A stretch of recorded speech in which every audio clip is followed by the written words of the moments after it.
Aaron Temkin Beck nació el 18 de julio de 1921 en Providence, Rhode Island, Estados Unidos, en el seno de una familia de inmigrantes judíos que valoraba profundamente el esfuerzo, la educación y la superación personal, y desde muy joven mostró una curiosidad intensa por comprender cómo funciona la mente humana, una inquietud que se vería reforzada por experiencias personales marcadas por la enfermedad, la introspección y la observación constante de sus propios pensamientos y emociones. Beck estudió medicina en la Universidad de Yale, donde se graduó en 1946 y posteriormente se especializó en psiquiatría, un camino que en aquella época estaba dominado casi exclusivamente por el psicoanálisis freudiano, corriente que él mismo adoptó inicialmente con convicción, creyendo que el inconsciente y los conflictos reprimidos eran la clave para entender la depresión y otros trastornos mentales. Sin embargo, fue precisamente su rigurosidad científica y su honestidad intelectual lo que lo llevó a cuestionar aquello que la mayoría aceptaba sin dudar, ya que durante sus investigaciones clínicas comenzó a notar algo que no encajaba con la teoría psicoanalítica clásica. Los pacientes deprimidos no solo hablaban del pasado, sino que estaban atrapados en una corriente constante de pensamientos negativos sobre sí mismos, el mundo y el futuro. Pensamientos que aparecían de forma automática, persistente y profundamente influyente en su estado emocional. Lejos de ignorar esta observación, Beck decidió estudiarla con método científico, algo poco común en la psicoterapia de aquel entonces. Y fue así como descubrió que la depresión no se sostenía únicamente por conflictos inconscientes, sino por patrones de pensamiento distorsionados que podían identificarse, analizarse y modificarse. Este hallazgo marcó un antes y un después en la historia de la psicología, porque Beck comenzó a formular lo que más tarde se conocería como la terapia cognitiva. Un enfoque revolucionario que proponía que no son los hechos los que determinan cómo nos sentimos, sino la interpretación que hacemos de ellos, y que al cambiar la forma de pensar, es posible cambiar la forma de sentir y de actuar. Uno de sus aportes más importantes fue el concepto de la tríada cognitiva de la depresión,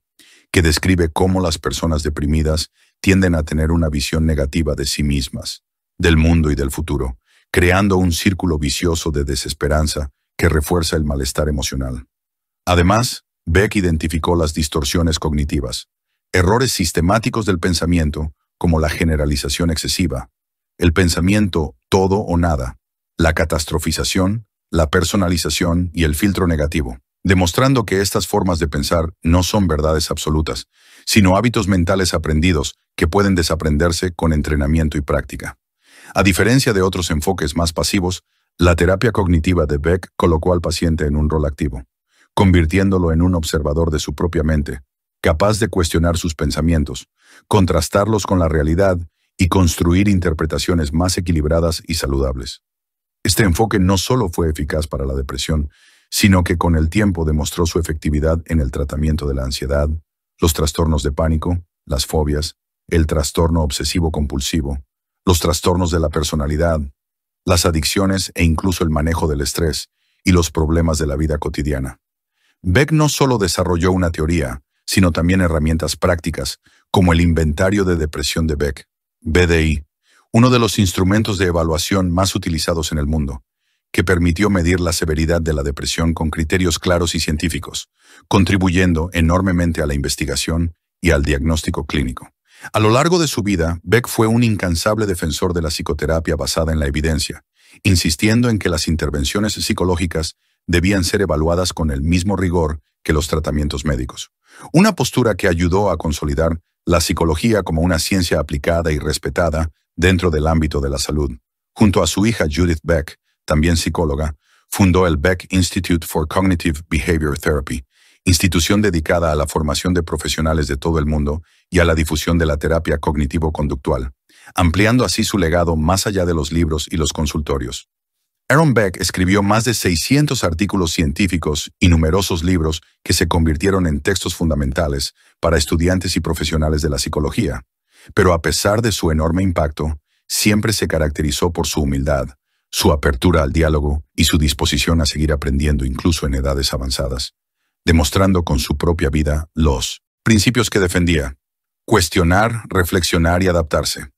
Su legado no es solo teórico, sino profundamente humano, porque devolvió a millones de personas la sensación de control sobre su propia mente, enseñándoles que los pensamientos no son hechos,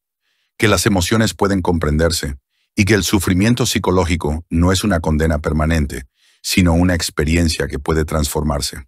Aaron Beck falleció el 1 de noviembre de 2021, a los 100 años, dejando una huella imborrable en la psicología contemporánea y en la forma en que entendemos la salud mental.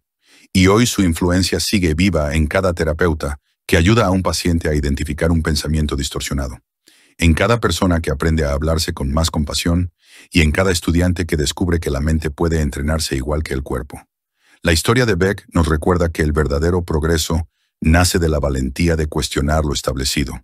de observar la realidad con honestidad y de creer que el ser humano tiene la capacidad de cambiar, crecer y sanar, porque si aprendemos a cambiar la manera en que pensamos, también podemos cambiar la manera en que vivimos. Y ese es quizás el mensaje más poderoso que nos dejó Aaron Beck. La mente no es nuestra enemiga, es una herramienta, y aprender a usarla con conciencia puede transformar nuestra vida. Si este contenido te aportó valor y te inspira a seguir aprendiendo sobre psicología y desarrollo personal, suscríbete a nuestro canal. Nos vemos pronto con un nuevo video.